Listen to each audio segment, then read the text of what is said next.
He didn't misunderstand the rules of Hollywood. He refused to follow them, and in that world, refusal was unforgivable. For years, Guy Madison was presented as the flawless embodiment of American masculinity. Tall, handsome, calm, and unbreakable. He played heroes who never faltered. To the public, he was certainty itself, but behind that polished image lived a man slowly being erased. According to James Arness, Madison's closest friend, the truth was far more painful than the legend. Madison was almost impossibly beautiful. His face was perfectly symmetrical, his skin flawless, his eyes filled with a quiet sadness. In an era dominated by rugged men like John Wayne and Kirk Douglas, Madison looked too refined, too gentle. That difference became dangerous. Rumors spread that he was not truly a man, that studios had manufactured him. What sounded absurd left deep scars. Every private habit was twisted into evidence, and Madison absorbed the cruelty in silence. The breaking point came on the set of The Last Frontier. After countless failed takes, the director exploded in front of the entire crew, shouting that he didn't need an actor, only a statue. Madison stood frozen, humiliated. When filming stopped, he retreated to his trailer.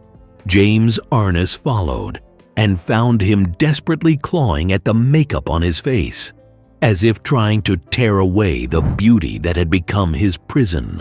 Over and over, Madison whispered that he wanted to act, truly act.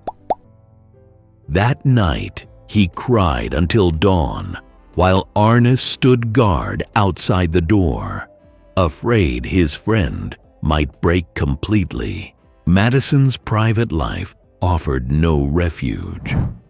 In the 1950s, Hollywood strictly forbade same-sex love, yet Madison formed a deep bond with Rory Calhoun. They escaped crowded parties to fish at remote lakes, far from cameras. Studio executives noticed. Private detectives followed them. Threats were delivered in quiet rooms. One photograph, they were warned, would end both careers. To survive, they staged fake romances with actresses.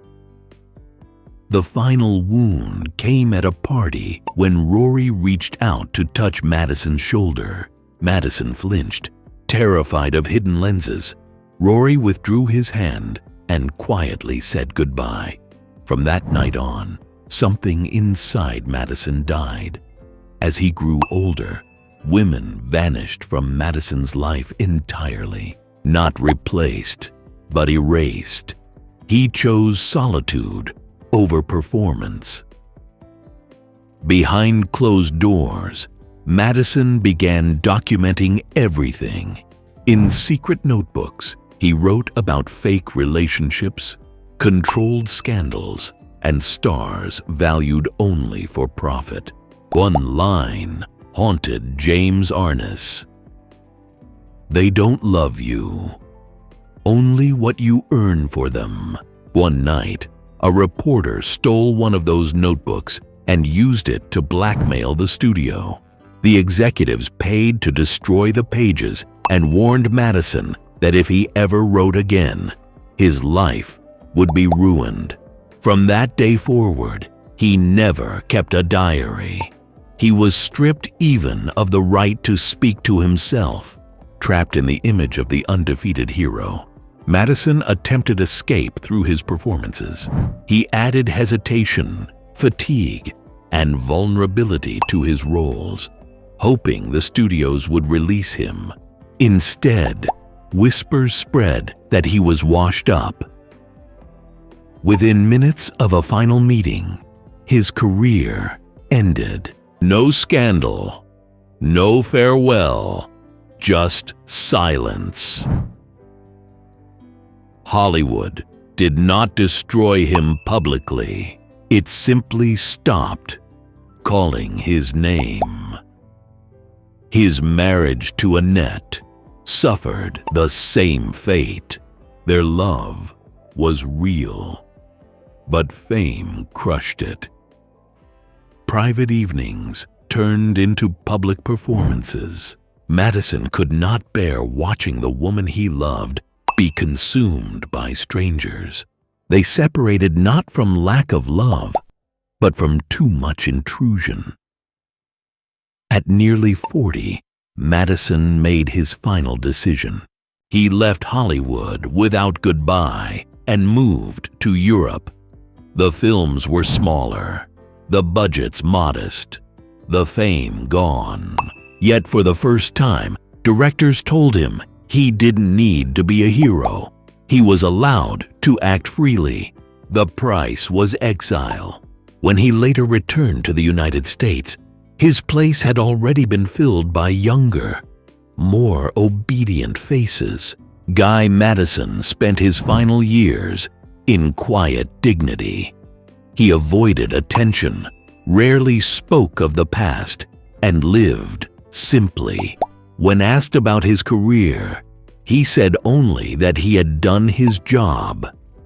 He passed away in 1996 at age 74, without spectacle or ceremony. In the end, James Arness offered no accusations, only context. Madison was not destroyed by a single secret, but by a system that punished difference and crushed those who refused to submit. He didn't live wrongly. He simply didn't live the way Hollywood demanded.